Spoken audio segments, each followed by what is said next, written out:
Let's talk about how to make feedback the most effective and maximize the impact for student success. There are very specific ways to make feedback effective for you and your students. There are 7 keys to effective feedback.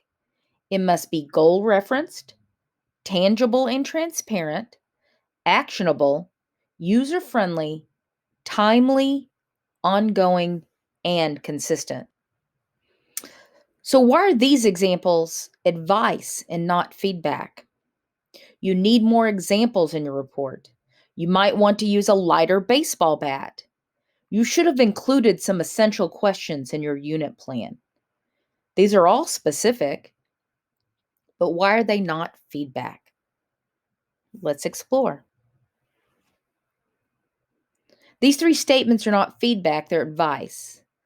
And it comes out of the blue, and it may seem tangential, and that's the best of it. Otherwise, for the learner, it can be annoying, it can be unhelpful, and they're questioning, why are you suggesting this?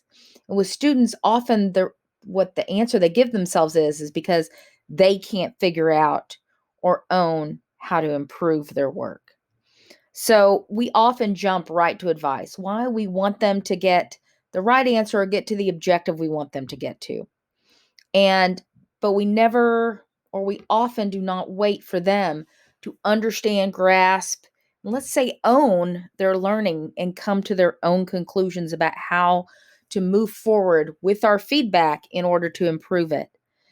They become insecure. We've seen this before, and they will not make changes on their own without us giving them direction and direct and specific advice. And this makes them less self sufficient and confident as learners.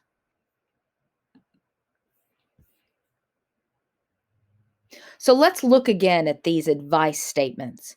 You need more examples in your report. If it's feedback, it's going to be observable, it's going to be specific, and it's going to allow them and coach them to come to their own conclusions about how to improve. So you could say something like, well, when I read your report, I didn't seem to have enough to understand your argument. Is there something you could add that would illustrate to me and your other readers what you mean and what your argument is? Do you have any ideas on how to do that? And then let them attempt to come to the conclusion of examples. Another advice statement is you might want to use a lighter baseball bat. When feedback would be, I observe that you struggle holding the bat and that when you swing it, it seems to be problematic. It seems very heavy. Are there any other pieces of equipment or things you think you could use that would help you with that? And the third statement that's advice, you should have included some essential questions in your unit plan. Okay, so I observe that your students do not seem to understand why they're completing these parts of the lesson and what the purpose is.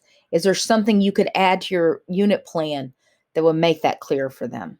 So these are just possible ways, not the only way, to change these from advice to feedback. Let's look at evaluation statements versus feedback.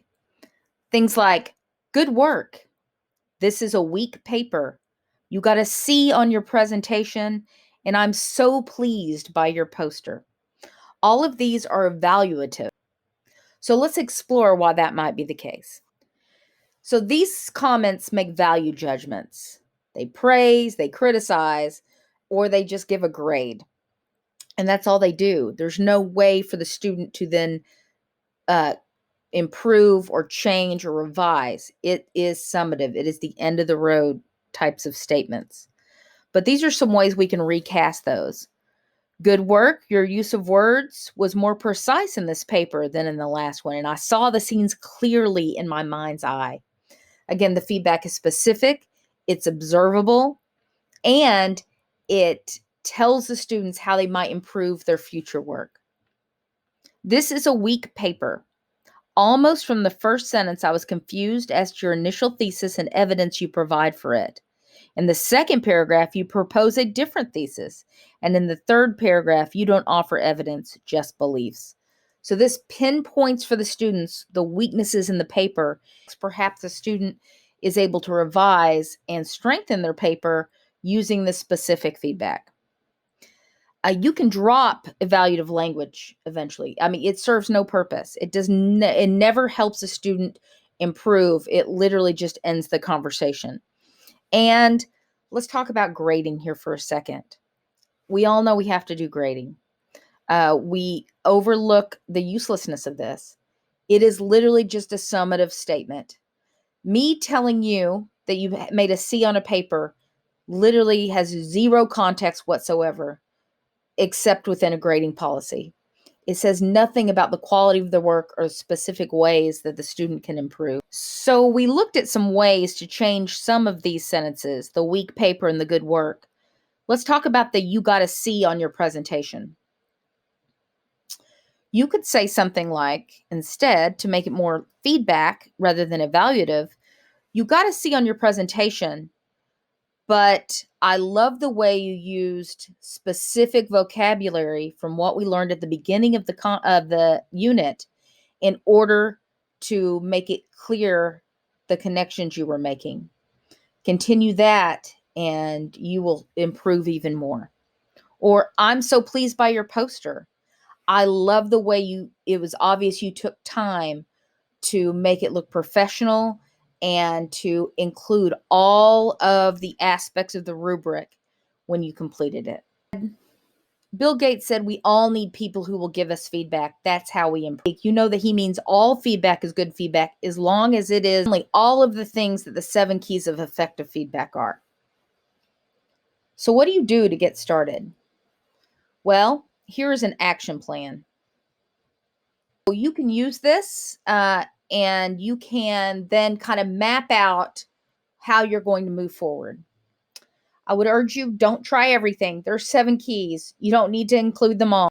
And then you can complete this for yourself. It's just for you to reflect on, and you can measure how you're progressing. So hopefully this is just a start to your journey into effective feedback and how you can use it with your students to improve their work and improve your practice. Please reach out to your instructional technology coach to help you with any of this.